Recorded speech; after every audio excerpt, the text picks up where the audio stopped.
Salve, salve rapaziada, sejam todos bem-vindos ao canal. Se você está chegando através desse vídeo, já deixa seu like, se inscreva no canal se não for inscrito. Bora para mais um vídeo. Hoje o vídeo é um pouquinho diferente, é um quadro novo aqui no canal, estudando com os alunos, tá? Eu não vou disponibilizar ainda o link do Discord, que ainda eu estou trabalhando nele, estou deixando ele pronto, tá criando um Discord, tá com os alunos, né? Contato mais próximo, não que a gente não tenha, né? Porque a gente já tem um grupo do WhatsApp, dois grupos. E todo mundo que quiser entrar no grupo, tá? A gente aceita. Então, só acessar o link aí na descrição, tá? E em breve eu vou disponibilizar também o link do Discord. Lá vai ter salas de pra estudar junto. Se você quer estudar com um amigo, pode. Se você quer estudar comigo, pode também, sem problema. Pode tirar dúvida também, né? Vai ter bastante coisinha lá para juntar um pouquinho mais dessa comunidade, tá? Eu tive muita dificuldade no começo, eu não conseguia ter muitas informações. A gente criou o site, bastante coisa, vai ter mais novidades no site, semana que vem vai ter esse Discord para ajudar e tudo para ajudar. Tipo, às vezes você quer estudar com alguém, com um amigo, não tem onde estudar, lá no Discord abre uma sala você e ele, consegue conversar lá, estudar. Tem outros alunos que podem entrar junto lá, tirar dúvidas. Se eu estiver lá, eu entro de curioso, já tiro dúvida. Então, tá? Hoje eu vou agradecer aí as duas que eu comentei. Foi a Priscila e a Duda, né? A Eduarda. Que participaram hoje. Foi GMP 1 e 2, tá? Teve coisas que a gente aprendeu junto. Teve coisas que eu sabia. Consegui explicar legalzinho para elas. Então, daí vocês ficam com o vídeo aí. Beleza? O combustível a ser utilizado na combustão é pré-aquecido pelo trocador de calor. Ao mesmo tempo que no sistema de combustível tem, principalmente do helicóptero, eles têm uns filtros. Esse filtro ele passa combustível e óleo no mesmo filtro, mas sem contato um com o outro. Porque daí vai esquentar o combustível e esfriar o óleo, tá? Ou tem o radiador também, que ele passa o combustível junto com o óleo ali em tubulações diferentes, para um poder esfriar o outro e esquentar o outro, tá? Então o combustível, como a gente vai queimar ele, ele precisa estar quente. E o óleo, como ele vai resfriar o motor, ele precisa estar frio, tá? Então aqui, o combustível a ser utilizado na combustão é pré-aquecido pelo trocador de calor, ao mesmo tempo que é resfriado o óleo do sistema de lubrificação. Resposta B. Então essa daqui deu para entender, né? O combustível, como ele vai queimar, ele precisa ser aquecido, e o óleo, como ele vai refrigerar o sistema, ele precisa ser esfriado. Então troca o calor. O combustível vem gelado do tanque, esfria o óleo vem quente do motor. Se durante a partida no motor a pressão do óleo não subir, a causa improvável, tá? Ó, leitura aqui, ó, improvável será falta de óleo, falha na bomba, filtro entupido ou instrumento em pane. E durante a partida do motor a pressão do óleo não subir, né? Quem faz a pressão do óleo subir é a bomba, tá? Vai dar toda a pressão do combustível. Se o filtro entupir, a pressão do óleo antes do filtro vai aumentar bastante, tá? E a bomba ainda continua funcionando. A causa improvável é falta de óleo, falha na bomba, filtro entupido ou instrumento em pane. Eu acabei de dar a resposta, vamos lá. A bomba está funcionando, ela está dando pressão no sistema, certo? Se o filtro entupir, a pressão vai aumentar demais, tá? Então ele não vai dar pressão de falta de óleo, né? Falta de pressão aqui, ó. Durante a partida, a pressão do óleo não subir. Improvável, ó, improvável. Então se faltar óleo, tudo óleo, se faltar todo o óleo, não vai ter pressão. Se der falha na bomba, não vai ter pressão. E o instrumento estiver em pane, também não vai ter pressão. Porém, se o filtro estiver entupido, ele vai vai acusar pressão muito alta. Tá? Aqui é mais pergunta, interpretação da pergunta, né? Tá, de novo, ó. Se durante a partida do motor a pressão do óleo não subir, ela não vai subir. Quer dizer que vai permanecer em zero ali. A pressão do óleo não vai subir. A causa improvável. Improvável. Vamos lá. Falta de óleo. A pressão não vai subir. Então tá certo. Falha na bomba. A pressão não vai subir. Então tá certo. Instrumento em pane. Se o instrumento congelou ali zero, a pressão também não vai subir. A única coisa que faz a pressão subir é filtro entupido. Esse caso aqui. Então é filtro entupido. Vamos lá. A expansão dos gases no cilindro. Ao movimentar o embolo, cria uma energia denominada mecânica, cinética, tática ou pneumática. A energia cinética é mais em motor a reação, né? Pelo, pelo que ele está falando aqui, ó, a expansão dos gases no cilindro, a gente já entende como um motor convencional, né? Que é esse motor aqui, ó. Tem aqui. Motor. Falou de cilindro, a gente já sabe que é esse motor. Então a reação dele é mecânica, né? Cria uma energia mecânica. Ele é um motor que transforma a energia dos gases, da queima, em energia mecânica, certo? A parte do motor na qual a potência é desenvolvida denomina-se cilindro, balancim, eixo de manivelas ou caixa. Ó, tem aqui, ó, tudo que está escrito aqui, cilindro, né, que é onde está aqui colorido aqui, ó, azul, preto, amarelo, é o cilindro, é onde o pistão está fazendo movimento. O balancim, o eixo de manivelas, caixa de engrenagens, que é aqui, onde está as engrenagens aqui, é onde está a correia azul. Então, o único lugar aqui onde a potência é desenvolvida é no cilindro, onde é admitido, a compressão, a queima, né, a explosão e o escapamento. Então, todo o trabalho feito no motor para desenvolver força é feita no cilindro. A velocidade que o eixo de ressalto gira em relação ao eixo de manivelas. Aí eu acho que começa um pouquinho as dúvidas de vocês, né? Entender o que é o eixo de ressalto, o eixo de manivelas. Essas coisas eu acho que dá um pouquinho mais de trabalho para vocês entenderem. A gente vai tentar explicar aqui, ó. Esse é um eixo de manivela. Ele tem esse nome porque, na verdade, são várias manivelas. Tá vendo que tem uma manivela aqui, ó? Se você juntar um no outro, ele dá o eixo de manivelas. Aqui, ó. Esse é um eixo de manivela. Tá vendo? A parte azul, ela gira no próprio eixo. E a parte vermelha ali, ó, gira fora do eixo. Então, é várias manivelas juntos. Tá? Por isso que o nome é eixo de manivelas, ó. E o outro eixo que ele está falando é o eixo de ressalto. O eixo de ressalto. O eixo de ressalto é o eixo que comanda a abertura e fechamento das válvulas. Na verdade, comanda só a abertura da válvula, tá? Ele comanda só a abertura da válvula e não o fechamento. Esse é um ressalto. Tá vendo que ele tem um ressalto vermelho aqui em cima? Vocês estão vendo? Ressalto. Estão vendo? Por isso que o nome dele é eixo de ressalto. Ele tem esse ressalto que ele faz abrir a válvula. Ele comanda a abertura da válvula, ó. Comanda a abertura da válvula. Quando sai do ressalto, ele fecha. Mas não foi o ressalto que fechou. Quem fechou a válvula foi a mola. Tem uma mola azul aqui, ó. Ela é responsável pelo fechamento da válvula, tá? Isso cai na banca também.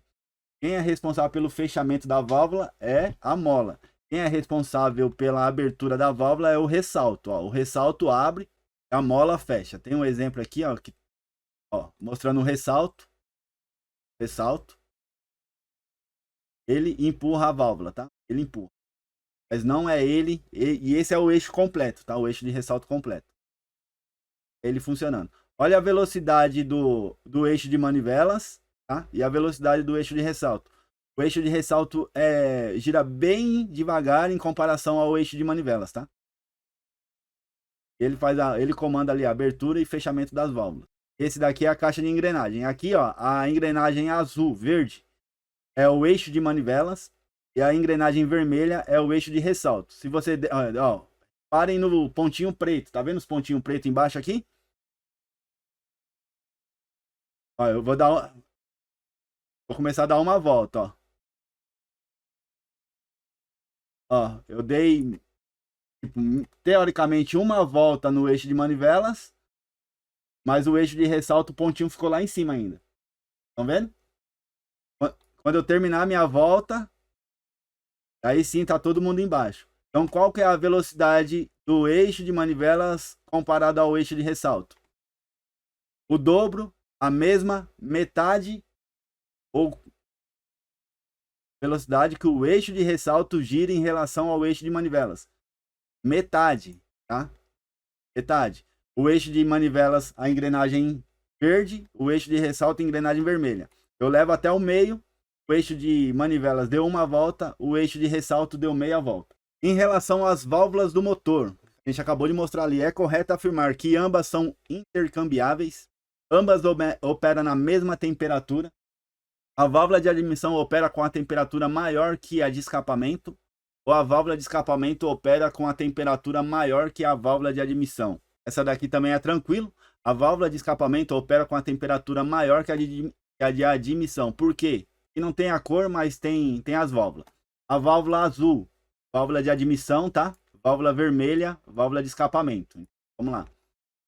Quando o ar entra, tá? Quando o ar entra, ele vai entrar frio, tá? A válvula de admissão vai abrir, vai entrar aqui a mistura ar-combustível. Tá frio, não pegou fogo ainda. Então a válvula tá trabalhando fria, tá? Fez a compressão e queimou, tá? Queimou. Agora sim, escapamento. O que que acontece com o ar de escapamento? Tá muito quente. Então a válvula de escapamento, ela trabalha com uma temperatura maior, né? O corpo da válvula inteiro, tá? Não a cabeça dela aqui, a cabeça dela, a face dela, ambas na mesma temperatura. Mas a válvula em si, todinha, ela trabalha com temperatura maior, porque esse ar quente que tá todo aqui na câmera, ar quente que tá aqui, ele vai passar pela válvula e vai sair aqui no escapamento. Então a válvula de escapamento trabalha com ar mais quente que a válvula de admissão. A resposta certa, letra D. A válvula de escapamento opera com a temperatura maior que a válvula de admissão. Tranquilo? No motor, a quantos tempos? Cada tempo equivale a 90 graus, 180 graus, 270 graus ou 360 graus. No motor, a 4 tempos. Isso, ele está contando as voltas, né? Voltas dele. 1, 2, 4 tempos. Cada tempo vale a meia volta, é isso? 180 graus? Todo mundo de acordo? No motor a turbina, o ar que supre o sistema pneumático é extraído da seção da turbina, de acessórios, compressor ou da combustão. É o motor da Safran. Tem a Safran. Isso, tem a Safran aí perto. Exatamente. Então o que que acontece? Aqui a gente tem, eu vou desenhar para vocês, é um motor convencional. A única coisa que difere ele de outros motores maiores é o tamanho, teoricamente, e a quantidade de componente, né? Porque esse daqui, tudo dele é praticamente um só. É um compressor de baixa, um compressor de alta, uma turbina geradora de gases e uma turbina de potência, tá? Eu risquei aí onde é cada uma. Ó, essa faixa vermelha é a faixa de temperatura, tá? A faixa de temperatura que o motor trabalha. Então vamos lá. A partir do momento que entra no compressor de baixa, por que o compressor de baixa? Porque é baixa pressão ainda, tá? Porque ele tá pegando o ar da atmosférica e vai pressurizar esse ar e mandar para o segundo estágio. Por isso que o nome dele é compressor de baixa. Também cai para vocês. Compressor de baixa porque ele vai trabalhar com uma baixa pressão. O compressor de alta, ele vai trabalhar com uma alta pressão já. Então o que que acontece com a temperatura? Quanto mais a gente comprimir o ar, maior será a temperatura, porque você está deixando ele muito junto, né? Então você comprimiu muito, a temperatura aumenta. Reparem aqui, ó, ele está na temperatura de 15 graus na entrada, ele comprimiu aqui, ó, na entrada do segundo, ele já foi para 65 graus. Quer dizer, já é uma temperatura, se colocar a mão queima, né? No final do segundo compressor, que é esse compressor de alta, ele já está em 335 graus, tá? 335 graus. É uma temperatura que a gente já não consegue trabalhar. Dependendo da tubulação que a gente jogar esse ar, já vai derreter a tubulação. Então, se a gente está falando de sistema pneumático, que a gente vai usar ele para aproveitar esse ar em outros lugares, a gente não pode usar. Ó, aqui ó, já está acima de 2.500 graus, tá? Que está na câmara de combustão. Então, esse ar a gente não usa. Quem foi que falou turbina? As turbinas trabalham a 800, 600 graus. Também a gente não consegue usar esse ar, que está muito quente. Então a gente usa o ar na saída do compressor aqui, ó. Desse compressor aqui, ó. É no meio dele. Não é nem no final, nem no começo. Mas na apostila vai estar na saída do compressor. Como que tá a pergunta? A pergunta, ó. No motor a turbina, o ar que supre o sistema pneumático é extraída na seção do compressor, tá? Na seção do compressor. Por quê? Por causa da temperatura. Porque quanto mais você comprimir o ar, maior será a temperatura. Então a gente tira ali na seção dele, uma temperatura que a gente consiga usar, mas não pode ser depois dele, que a temperatura vai ser maior, e nem pode ser na turbina, que na turbina já está chegando a 800 graus. Isso nesse motor. Tem motor que trabalha a temperaturas maiores, tá? Entendeu, né? Então, quanto mais comprime o ar, maior a temperatura. Para a gente usar ele para aquecer uma cabine ou para o sistema pneumático, a gente tem que usar ele numa temperatura que não danifique os componentes. Então a gente tira ele ali da seção do compressor. Se a gente tentar tirar de outro lugar, dá ruim, porque a temperatura é maior. Nos motores convencionais e a reação, a potência desenvolve respectivamente, tá? No carburador e na turbina, não, né? Carburador ele não gera potência nenhuma. Cilindro e no compressor. O compressor ele também não gera potência, tá? O compressor ele só comprime o ar, tá? Ele prepara para a queima. No cilindro e na câmara, ou no cárter e no rotor. É no cilindro e na câmara, né? O cilindro é essa parte aqui, ó. O cilindro é toda essa parte, tá? Então a força é gerada aqui dentro. Vai queimar, vai empurrar o pistão para baixo, depois o pistão volta. E no motor, então vamos lá. Então, se no motor convencional é lá no cilindro, aqui vai ser na câmara de combustão. Onde é a câmara? Nesse motor, né? Nesse motor aqui, a câmara de combustão é essa área aqui. Todo o ar que vai ser entregue, ele vai ser queimado aqui, ó. Pode ver que tem aqui o foguinho, ele vai ser queimado. Melhorou? Todo o ar admitido, ele vai ser queimado nessa região aqui. Aí esse ar queimado que vai dar potência aqui, ó, para turbina geradora de gases. Essa turbina aqui, ó. Depois dela vai a turbina de potência. Cilindro e na câmara. Câmara, teoricamente, câmara de combustão. Essa daqui eu já falei hoje, hein? O fechamento das válvulas do cilindro é realizado através de molas, pressões, alavancas ou hastes. O ressalto empurra, a mola fecha, tá? Não podem confundir isso. O ressalto comanda a abertura da válvula, a mola volta a válvula para o lugar, tá? Aqui tem o efeito mola, ó. Esse, ó, tem o efeito mola. Eu puxo o pininho e solto. Ela fecha, tá? Eu tô fazendo o mouse, seria o ressalto. O mouse é o ressalto. Quando eu tiro o meu dedo, ela volta. Facinho de entender, né? Molas. O tempo que o embolo está se deslocando do ponto morto baixo para o ponto morto alto e as válvulas estão fechadas, denomina-se o tempo que o embolo que ele está falando, quem está fazendo enfermagem aí? É a Pri, né? É a enfermeira? Auxiliar? Isso, técnica. O embolo aqui que ele está falando é a mesma coisa do embolo da seringa lá, que tem um embolo, não tem um embolo da seringa? Isso, no cilindro do motor também tem um embolo, que é o pistão, né? A cabeça do pistão ali. Ah, então o embolo é o pistão.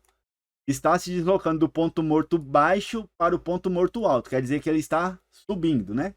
E as válvulas estão fechadas. As válvulas estão fechadas. Vamos lá. Devagarzinho. Ele está descendo do ponto morto alto para o ponto morto baixo. Chegou lá embaixo.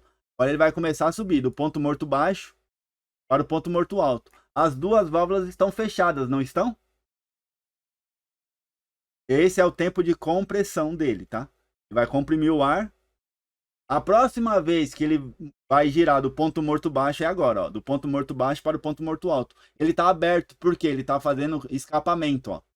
Então o ar está saindo. Então não é esse ponto que estão perguntando. O ponto que está perguntando é esse, que é o tempo de compressão, que as duas válvulas estão fechadas. Do ponto morto baixo para o ponto morto alto. Então as duas válvulas estão fechadas, que eu preciso fazer o quê? Comprimir o ar que está lá dentro. Então, vamos lá. O tempo que o embolo, né, que o pistão está se deslocando do ponto morto baixo para o ponto morto alto e as válvulas estão fechadas, denomina-se compressão. No motor axial de 11 estágios, a taxa de compressão é igual a 13,75. Neste caso, a razão de compressão por estágio é igual, é só pegar esse e dividir? 13 dividido por 11? Não me engano, é só isso. Só pegar a taxa de compressão e dividir pelo estágio. 13,7 dividido por 11. Igual 1,25. Então 1,25, né? Que é a resposta certa da letra A. Entenderam? É difícil, mas não é, né? Faz tempo que eu não faço o básico. Eu vi as duas coisas aqui, eu só dividi, né? A taxa de compressão. E tá falando a razão de compressão do ar, né? Então a razão de compressão é pegar um e dividir pelo outro. Você pega a quantidade de compressão e divide pela quantidade de estágio. Dá uma taxa de compressão de 1,20. Certo? Quando o ar entra no Venturi, ele passa por uma seção estreita, garganta, onde a velocidade do ar aumenta. Mancais de roletes são fabricados de muitos tipos e formas, porém os dois tipos geralmente usados nos motores de aeronave são roletes retos e roletes cônicos. roletes retos e roletes redondos ovais, soquetes retos e roletes cônicos, ou roletes retos e roletes transversais. É a A, né? Mancais e roletes. Mancais de roletes são fabricados em muitos tipos. É o desenho aqui, ó, dos roletes. Sem dúvida. E ó, vocês viram que eu achei rapidinho. É só dar um F3, tá? Quem tá no computador, é só dar um F3. Se tiver no celular, tem a opçãozinha no menu ali, localizar no arquivo. Toca a palavra, vai aparecer. Tá? E você lendo isso daqui, se tiver dúvida, já ajuda. Vendo a imagem também, você já sabe o que é. Qualquer estudo de potência em motores envolve considerações de calor como fonte de potência.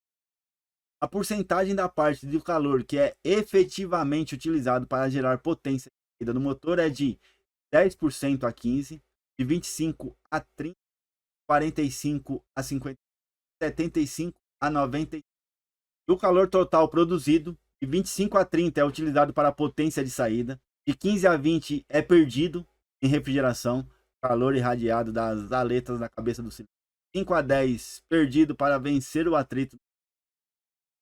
Peças 40 a 45 perdido através do escapamento. Tá? Isso aqui também é bom vocês anotarem tudo, porque provavelmente a única pergunta que tem aqui no simulado é essa, tá? De 25 a 30. Mas pode perguntar de 15 a 20, pode perguntar do 5 a 10 e pode perguntar do 40 a 45. Então vocês já copia isso umas 2, 3 vezes no caderno, decora pelo menos um dia antes de ir para a prova, para não se perderem, tá? E você viu que achou rapidinho. Pesquisar certo. Tá? De 25 a 30. Quais são os tipos de carburadores usados no sistema de admissão? Boia e depressão, pressão e gravidade, pressão e pressão, boia e pressão.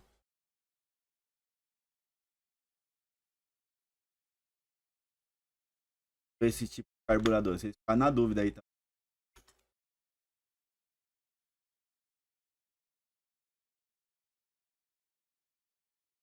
Carburadores não. Carburador.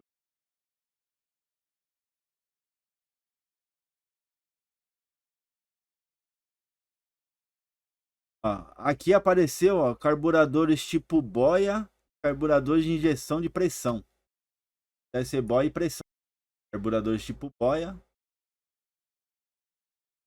carburadores de pressão. Não é os dois, né? Pressão e boia. Boia e pressão. A letra D, confia? Pode ir. É correto afirmar sobre arranque gerador, tá? Todo mundo sabe o que é um arranque gerador? Isso, mas ele faz duas funções, né? Ele é arranque e gerador.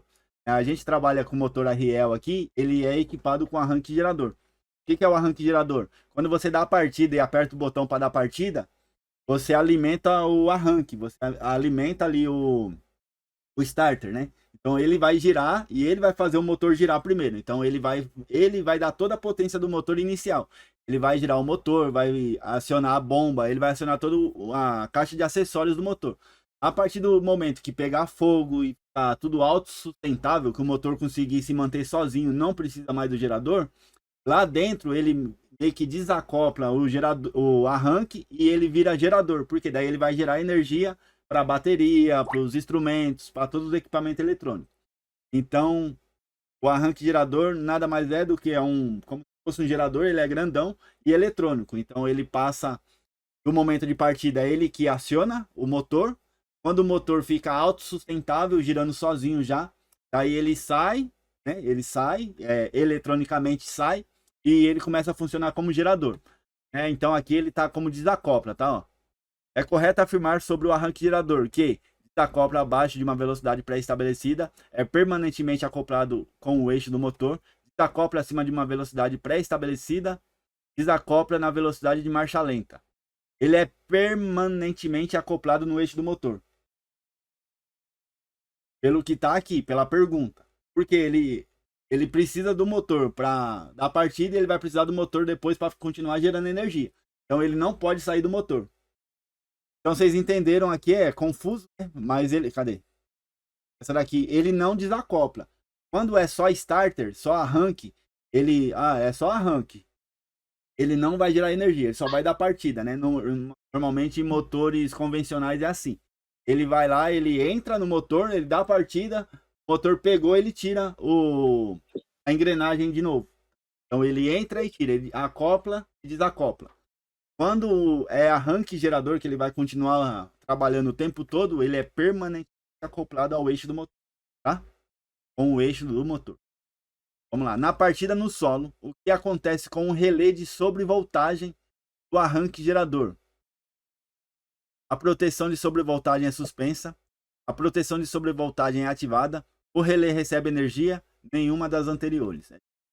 Na partida no solo, o que acontece com o relé de sobrevoltagem do arranque gerador? Relé. Então, no meu ponto de vista, a proteção de sobrevoltagem é suspensa, porque não está funcionando ainda, certo? Bom, agora complica mais ainda a minha parte. De motor eu ainda conheço um pouquinho, né? Porque motor ainda tem no helicóptero. Hélice já não tem no helicóptero, né? Hélice tem rotor. Mas vamos lá. A finalidade do governador da hélice de passo controlável: regular o passo, manter o ângulo da pá fixo, reduzir a potência do motor ou aumentar a potência do motor. Seria regular o passo? Passo. Regular o passo, né? Que ele fica lá dando pressão e tirando pressão. Então ele aumenta e diminui, né? Ele reduz, teoricamente, aumenta o passo e diminui o passo, né? Ele não mantém o ângulo da pá fixo.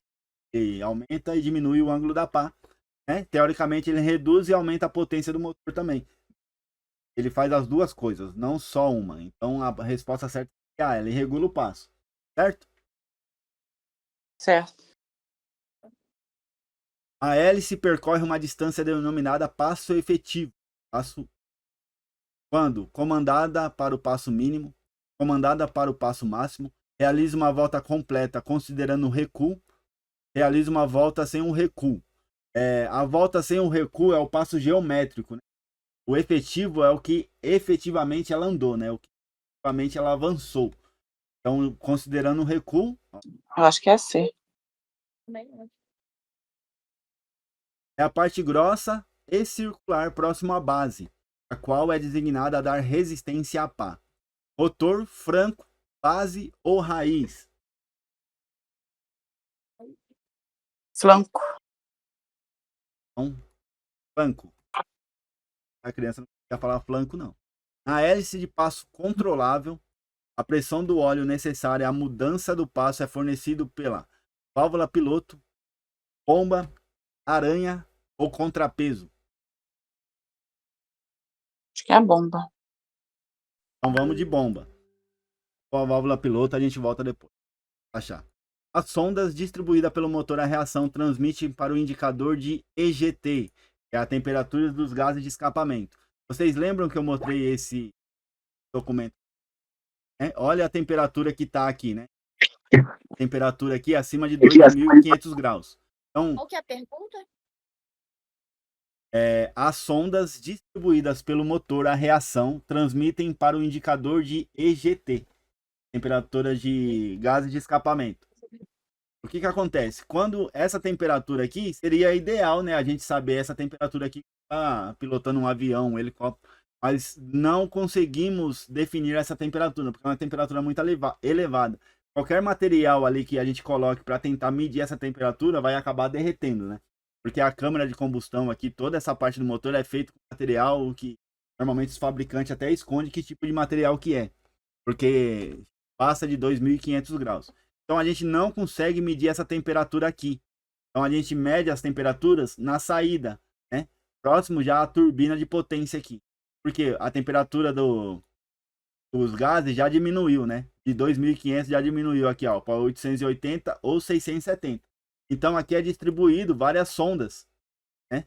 Várias sondas, uma aqui, outra aqui. Normalmente no helicóptero que eu trabalho, se eu não me engano, é 5.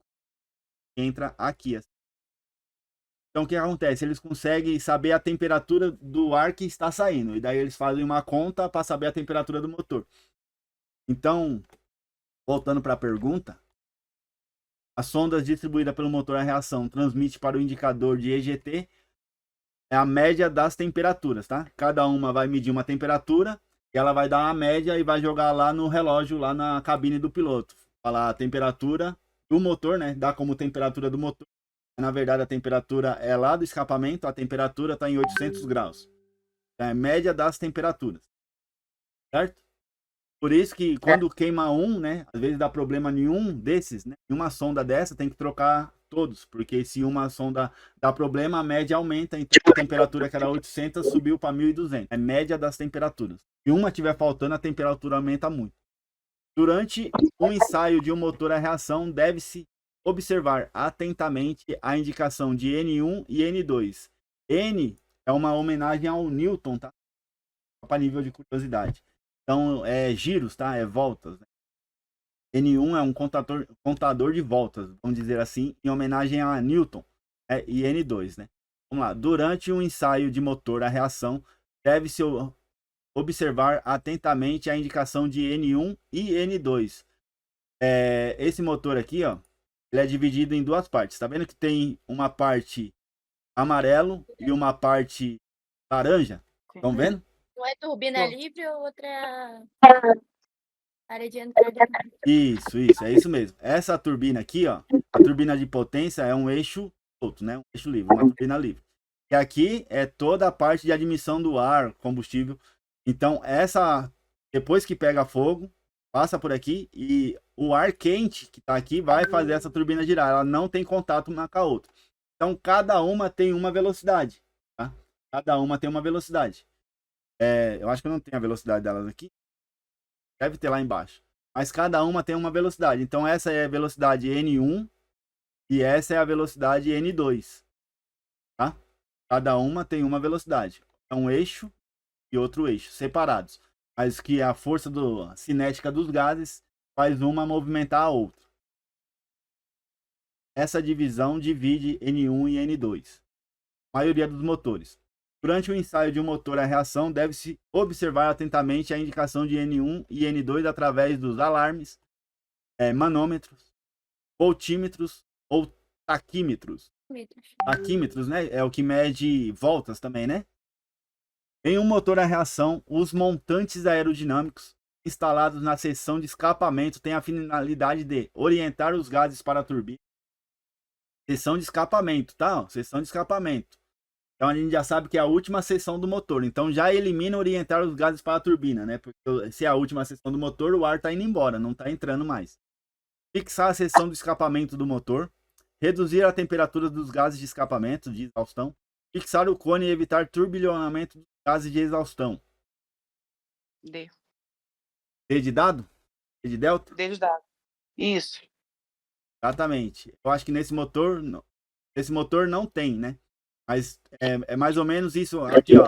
O azul, tá vendo? Toda essa parte azul que tem nesse motor aqui é para direcionar o fluxo de ar, tá?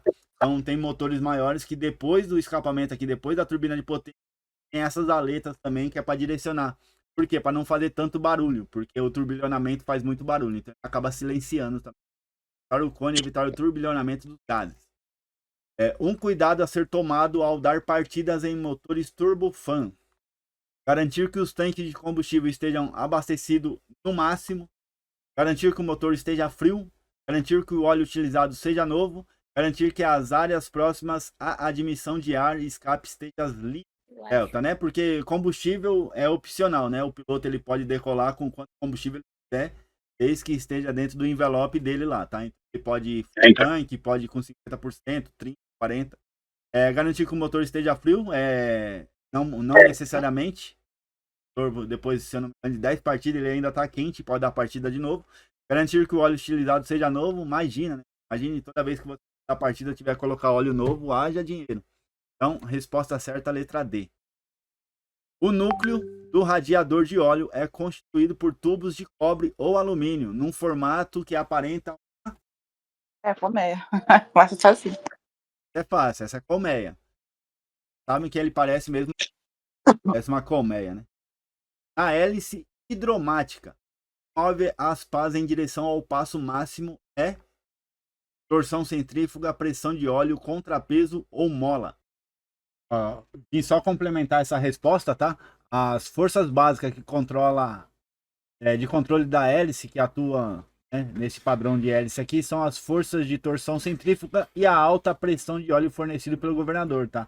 E o governador ele alivia a pressão de óleo também, ó. A força centrífuga atuando em cada pá de uma hélice em rotação inclui uma força de torção sobre uma linha central da pá, a qual tem durante todo o tempo movê-las no sentido da diminuição de passo. A saída do óleo da bomba do governador é dirigida para qualquer um dos lados do pistão da hélice. Então, como ela é hidromática, né? Então, é óleo tanto para colocar no passo máximo, óleo para colocar no passo mínimo. Beleza? Ao sair do radiador, a viscosidade do óleo é maior que ao entrar, menor do que ao entrar, igual quando entrou, ou nenhuma das alternativas.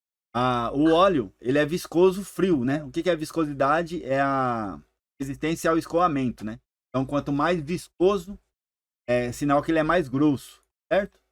Mais denso, né? A palavra certa. Viscosidade, então, é a resistência ao escoamento. Então, um óleo muito viscoso é porque ele é muito grosso. Eu tenho um óleo ralo, né? Menos viscoso, ralo, menos viscoso.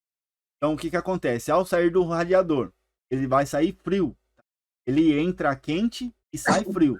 Então, se ele entrou quente, ele entrou com a viscosidade baixa, tá quente. A temperatura é inversamente a viscosidade. Quando maior a temperatura, menor a viscosidade, certo?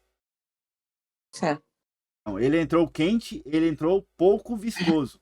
Ele saiu frio, a viscosidade aumentou, tá? Então, a viscosidade do óleo maior do que ao entrar, menor do que ao entrar, igual ou nenhuma das alternativas? Maior, né? A viscosidade. Maior. Isso, maior. Ela é inversamente proporcional à temperatura. O óleo frio, muito viscoso. O óleo quente, pouco viscoso. Tá? Então, maior do que ao entrar. Aqui, viscosidade confunde muito no dia da prova. Às vezes você acha que ela está aumentando, está diminuindo. Confunde bastante. Eu me perdi bastante na primeira prova que eu fui fazer de GMP. Onde fica instalado o manômetro para medição de pressão de óleo? Logo após a saída da bomba, na entrada da bomba, no meio da bomba ou no tanque de óleo? Acho que é. Vocês já estão trabalhando na área ainda não? Já.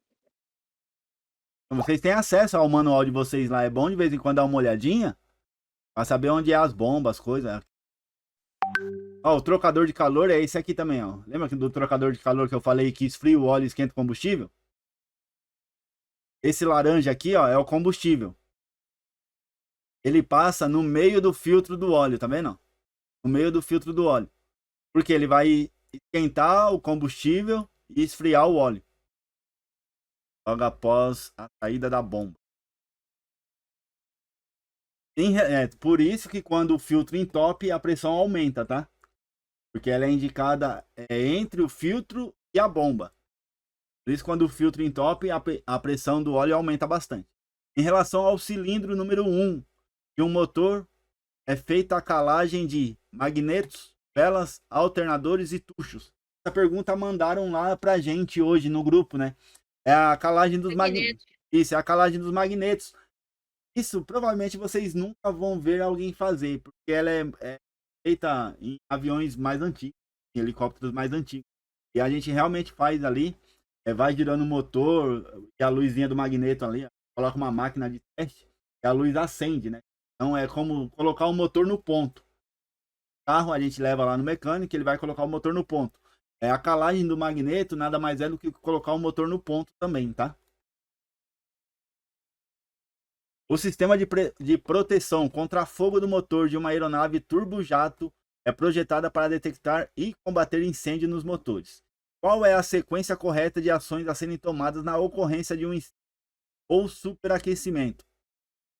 Uma sirene de alarme soa e o piloto deve esperar 10 segundos antes de puxar o punho de fogo. Em seguida, o sistema redireciona a alimentação do combustível para o motor principal. Não, né? Uma luz de aviso acende painel principal e o piloto deve pressionar o botão de verificação antes de puxar o punho de fogo. O sistema então ativa o alarme sonoro. Não, né, também. O alarme e a luz vêm junto. A luz de aviso acende no punho de fogo. O piloto puxa o punho para ativar o sistema. Isso corta o ar para o motor afetado e direciona o agente extintor para ele. Uma luz de aviso acende no painel principal. O piloto deve pressionar o botão de carga automática antes de puxar o punho de fogo. O sistema então direciona o agente extintor para a cabine de comando. Meu Deus do céu. É a resposta certa, a letra C, né? Uma luz de aviso acende no punho de fogo, o piloto puxa o punho para ativar o sistema, isso corta o ar para o motor afetado e direciona o agente extintor para ele, certo? A principal desvantagem da inspeção de penetração é que o defeito deve se apresentar aberto à superfície, a fim de permitir que o agente penetre, atinja o defeito. Por esse motivo, se a peça a ser inspecionada for construída de material magnético, recomenda-se geralmente usar a inspeção especial, inspeção por partículas magnéticas, inspeção obrigatória ou inspeção visual. Essa daqui tá fácil, né? Eu vou até mudar ela depois para deixar um pouquinho mais difícil. Vou colocar inspeção por raio-x, inspeção por ultrassom e inspeção magnética. E só a única coisa que tem aqui é magnética, ó. E ele falou aqui, ó, se o material for construído magnético, então é inspeção por partículas magnéticas. Tem a função de fornecer óleo sob pressão para as partes do motor que requerem lubrificação. A bomba de óleo, né? Não perder tempo. Bomba de óleo. Se houver um travamento da bomba de óleo, poderá ser utilizado um recurso de segurança de cisalhamento do eixo, shaft share, um recurso de segurança da válvula bypass da bomba, um recurso de segurança contra entupimento do filtro, dedo duro, ou NDA. Estão vendo agora? Aham. O que acontece aí? Uma bomba de óleo, uma bomba ou starter gerador, normalmente eles estão conectados ali na caixa de acessório do motor. Eles têm essas engrenagens. Então, uma engrenagem dessa daí vai estar dentro da bomba e outra engrenagem no motor. Então, quando a bomba trava, para não prejudicar o motor, ele existe uma parte bem fininha que ela é facinho de quebrar. Então, dependendo da força que faz, ela quebra ali, entendeu? A bomba travou, o motor continua girando. Então ela precisa quebrar para não prejudicar o motor. Então ele tem essa seção, esse pescocinho mais fino, né, que é de sacrifício mesmo. Todo mundo está vendo o simulado? Tô sim. Isso. Então aqui, ó, um recurso de segurança de cisalhamento do eixo. Por quê? Para não prejudicar o motor, né? O motor vale 50 milhões. A bomba vale... A bomba é cara. Vale uns 10 mil dólares e 20 mil dólares. Então, para não prejudicar o motor, a gente precisa fazer o que? Desacoplar. E esse cisalhamento do eixo desacopla a bomba do motor, sem danificar o motor. É lógico que vai ficar um pouquinho, o comando vai ficar mais pesado, vai ficar tudo mais pesado, mas mesmo assim ainda dá bom ainda. Beleza? As válvulas unidirecionais normalmente requerem uma pressão de tanto para permitir que o óleo flua através dos rolamentos. Válvulas requerem normalmente de 2 a 5 psi para permitir que o óleo flua até os rolamentos. Tá? Válvulas unidirecionais. Tipo esfera, tipo soquete, também cai na prova isso aqui. Válvula tipo construída para que haja um fluxo livre de óleo pressurizado. A pressão necessária para a abertura das válvulas varia com válvulas normalmente 2 a 5 psi. Transmite o movimento da manete da hélice para o eixo de controle. Transmite o movimento da manete da hélice, mola de segurança, parafuso, mola de velocidade ou braço de comando. Acho que é a B. Eu acho que é a D. Será que é ela? A última, né? Se errar, não é tão quietinho. Pensando. Ó, uma em cada, hein? Uma em cada. Vou diminuir um pouquinho. Quem tá no celular aí que tava prejudicado um pouquinho. A primeira tava fácil, né? Nem demorou bastante, na verdade, para fazer um simulado, mas foi bem explicadinho. 16. O combustível a ser utilizado, resfriado, eu expliquei até depois nesse daqui, né? Ó, que tem aqui, ó, o trocador de calor. Todo mundo deu para acompanhar. Laranja aqui é o combustível, tá? Ó, combustível, ó. Então ele vai trocar de temperatura com o óleo. Aqui é o filtro do óleo e aqui é o combustível. O combustível passa dentro do filtro para quê? Para esquentar o combustível e esfriar o óleo. É o filtro entupido, que foi aquela única improvável, né? Porque se tiver falta de óleo, não vai ter indicação de pressão. Se tiver falha na bomba, também não vai ter indicação de pressão. Instrumento em pane, congelado, também não tem indicação. Vamos procurar. A gente errou. Era marcha lenta mesmo, tá? Acho que alguém ainda tinha falado marcha lenta e eu fui teimoso, né? Controle automático de missão. A Priscila. Falei. Eu Acertou. fiz outros dias. A Adriana me deu bronca, viu? Não deu ouvido pra ela. Seja paciente. Tá vendo? E as outras, a gente acertou. Tanto tempo que eu não faço 2 cartões que eu não sei nem como mudar de cartão aqui. O regular o passo, realizar a volta completa considerando o recuo, tanco, bomba. Essa que a gente tinha ficado na dúvida, né? Também hélice de passo controlar a pressão do ar necessária na mudança do passo é fornecida a bomba. Eu fiquei na dúvida se é a válvula piloto. Procurei lá e ainda não achei. As sondas distribuídas pelo motor a reação transmitem para o indicador EGT as médias de temperatura. Eu acho que deu para explicar bem isso aqui. Taquímetro, hoje vocês aprenderam nosso amigo Newton. Imagem a ele. E a CR1, né, que é a rotação. A R, colocar o N de Newton. Fixar o cone e evitar o turbilhonamento dos gases e diminuindo o barulho também. Qual que a gente errou?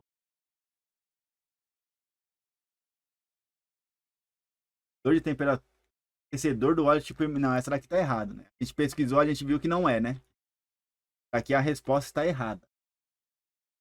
Pesquisou na apostila e não é essa. Então a gente só errou uma. Essa daqui eu vou corrigir, tá? Uma foto. É todo mundo de acordo, né? Essa daqui a gente pesquisou. Eu acho que tá na página dela até agora, né? Aquecedor do óleo tipo imersão nem.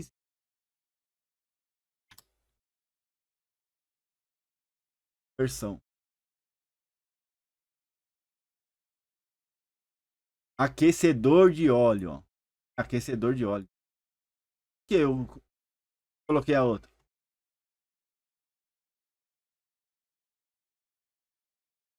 Não, eu acho que eu li, mas não li tudo. Por isso, alguns motores têm instalado um aquecedor de óleo do tipo imersão. Mas qual que é a vantagem de aquecer o óleo, né? A experiência tem mostrado que existe uma pequena necessidade de se manter o sistema mais diluído. Se a temperatura do ar é extremamente baixa, o óleo pode se tornar mais denso. Por isso, os motores têm instalado um aquecedor de óleo tipo. Isso daqui é lá na Rússia, né? Onde é menos 30. Não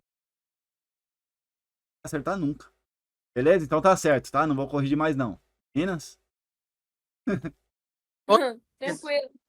Bom que aprenderam, né? Parabéns, Aprenderam com o arrasaram. erro nosso agora. Aprendeu com o meu erro, né? Que eu ainda fui olhar na apostila e olhei errado ainda. Certo? Certo. Deu pra ajudar um pouquinho? Eu pensei que ia dar pra fazer uns 2 simulados, mas não dá não. Já foi 1h20. Fazer um simulado por dia. Tá bom, o próximo que tiver, tu me fala, Badu, Rodrigo. Amanhã, provavelmente, eu abro. Ó, se eu tiver de boa aqui, e eu entrar no Discord e vocês verem que eu entrei nessa sala aí de simulados ao vivo, pode entrar. Se você estiver de boa, pode entrar que a gente vai fazendo aí. Amanhã de dia eu tenho uns negocinhos pra fazer, à noite eu vou fazer live. Mas se eu entrar aí é porque eu tô de boa, daí vocês podem participar da live também. Opa, da live não, pode entrar e a gente faz simulado junto. Ajudou em alguma coisa? Já me ajudou, porque eu tava com muita dúvida na hélice. Isso. Aí as dúvidas de vocês podem mandar mensagem que a gente tira dúvida, faz vídeo de vocês. Eu ajudei muita gente de Petrópolis porque eles mandavam a dúvida certa, igual, ó, não entendo nada de motor convencional. Eu fazia só vídeo de motor convencional, até entender. Igual, foi a Pri que falou que tá com problema de hélice. Amanhã eu vejo, já faço um vídeo de hélice explicando 3D, a gente acha animação, né? Faz um vídeo só de hélice, para não ter mais dúvida. Você viu que eu também tenho dúvida em hélice, porque faz quanto tempo que eu não faço simulado de hélice? Eu tinha decorado tudo isso. Hoje em dia faz muito tempo, hoje o básico eu domino, né? Hélice. Mas foi bem o simulado, só erramos uma de cada. Foi bom. Erramos só uma, né? A outra tava certa. Bom. Então beleza, então meninos. É isso, eu espero que tenha ajudado pelo menos um pouquinho. Foi 20 perguntas, se uma aprendeu hoje, tá bom já. Tá ótimo. Tá bom? Gente, obrigada, tá? Certo. Obrigada. Eu que agradeço aí a presença de vocês. Tchau, Obrigado aí. gente. Teve Obrigada. o W entrou aí no finalzinho também. Obrigadão aí pela presença. Tamo junto, rapaziada. É só me chamar que a gente faz outro. Fica com Deus aí. Beijo, gente. Beijo, Tchau. tchau, Tchau. tchau. Tchau. Tchau.